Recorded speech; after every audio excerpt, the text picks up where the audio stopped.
much for joining us on this Tuesday morning. I'm Leticia Ordaz. The heat wave is on. Yeah, it is. And I'm Mike Cherry. Today is a KCRA3 weather alert day, and we have team coverage for you as this heat wave becomes more intense. KCRA3's Mike DeSell is live at Cal OES building in Sacramento with all of the state's resources helping to fight fires. And KCRA3's Melanie Wingo is in Winters with more on PG&E's planned outages as the fire risk remains high. But first, let's get to KCRA3 meteorologist Kelly Curran. She has a look at the forecast as you step out the door. Yeah, and if you thought yesterday was hot, wait till you see what we're dealing with today. Not only yesterday was an impact day. Today is an alert day because not only are we dealing with very hot temperatures, potentially record tying, but we're also dealing with gusty winds. A red flag warning in place for today and for tomorrow. And the highs? Yeah, we're talking 107 to 110 in the valley. Right now, we're already at 85 degrees in Sacramento. Stockton's coming in at 86. We're dealing with those north winds as well. Yuba City, 15 miles per hour. Sacramento, 13. The highs today, 109 degrees in Sacramento. That would tie the record that was actually set last year. And for the foothills today, yeah, I mean, look at this, 103 degrees is what we're expecting near Auburn.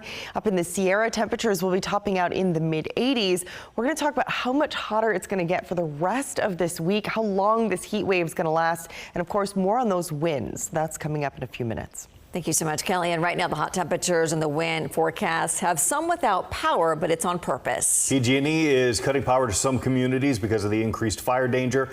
Let's get to KCRA3's Melanie Wingo now, live from Winters, near some of the affected communities there.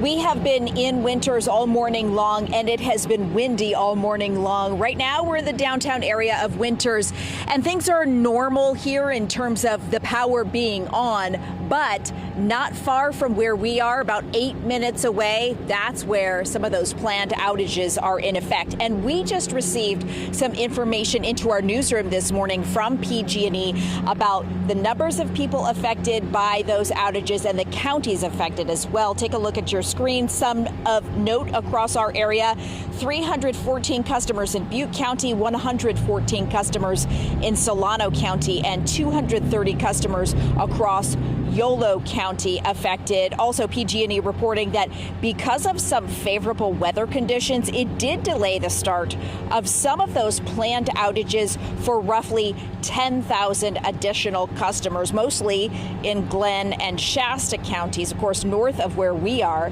But these planned shutoffs are in effect because of the red flag conditions we're seeing. Of course, red flag conditions are the high winds, the low humidities, the dry vegetation that has dried up over the past several weeks as our temperatures have been getting warmer as we've entered the summer months. The utility is worried that the winds that we're seeing this week could send tree branches into power lines, which is a fire danger, and that's why the utility did make that decision to de-energize those power lines. So what I've also learned from the PG&E website is that originally the plan was to get the power back on by about 10 o'clock tomorrow night, 10 o'clock Wednesday night. However, when I just checked the PG&E website, it indicates that the estimated time as to when the power is going to be back on is to be determined as of right now. So they've perhaps delayed it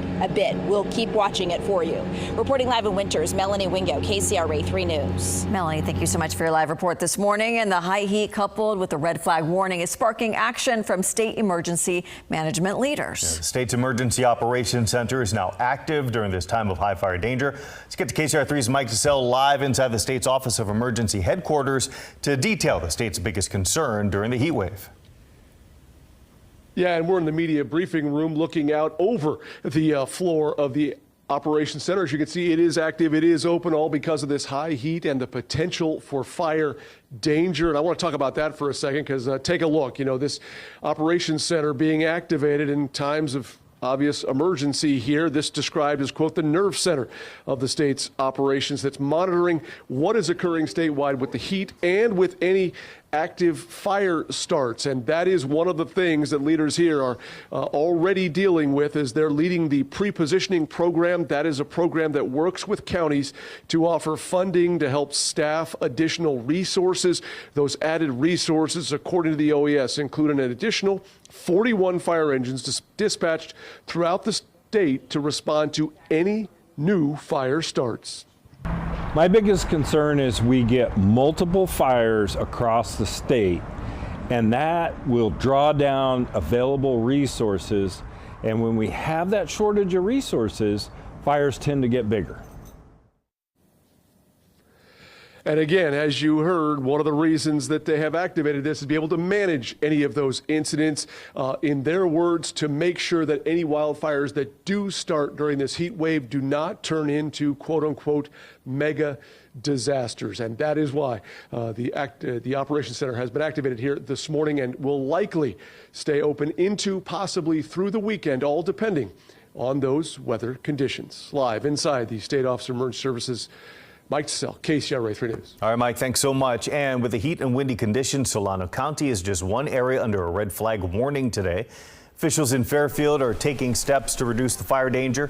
To reduce the risk for fast-spreading fires, city officials closed several open spaces and parks through Friday. Crews are also asking people to be extra cautious.